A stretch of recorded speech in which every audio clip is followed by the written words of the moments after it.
Он родился в Либерии, стране, где жизнь дикой природы часто оказывается под угрозой из-за браконьерства и человеческой жадности.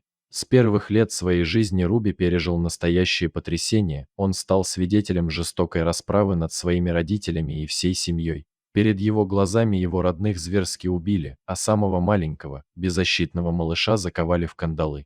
Судьба Руби была предрешена, симпатичный детеныш шимпанзе должен был стать живым товаром.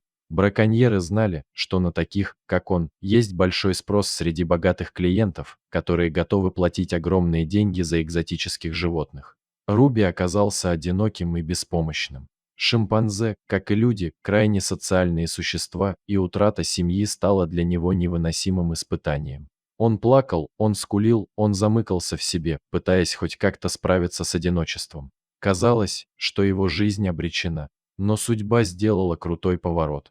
Браконьеры, поймавшие Руби и других животных, неожиданно вступили в конфликт с коррумпированными чиновниками. Те, в свою очередь, сдали их лесным рейнджерам, и преступная схема была разоблачена. Так Руби оказался в приюте для диких животных. Но пребывание в приюте не сразу стало для него облегчением. Несмотря на заботу со стороны сотрудников, маленький шимпанзе оставался вялым, слабым и подавленным. Он сильно истощал, как физически, так и морально, и его состояние не давало поводов для оптимизма. Он был слишком маленьким, чтобы справиться с травмами прошлого самостоятельно, и, главное, он был совершенно одинок. Но в этот момент в его жизни появилась принцесса. Принцесса, главная смотрительница приюта, и хотя она собака, это никак не умаляет ее авторитета. Ее уважали и обожали все обитатели приюта, от самых маленьких зверушек до крупных хищников. Она была не просто охранницей или другом, она была чем-то большим. Принцесса, словно тонкий психолог, умела находить подход к каждому, кого-то утешала, кого-то поддерживала в тяжелый момент, кого-то наказывала за проделки, но всем без исключения дарила тепло и заботу.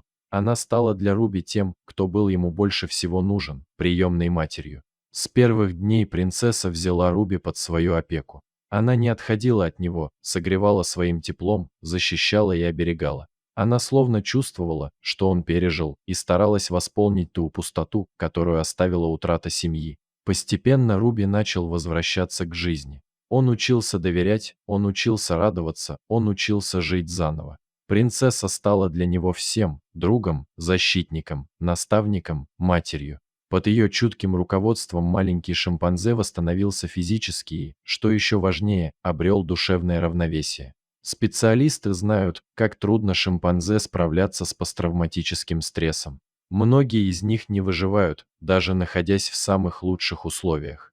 Но Руби стал исключением, живым доказательством того, как важно окружить существо, потерявшее все, заботой и любовью.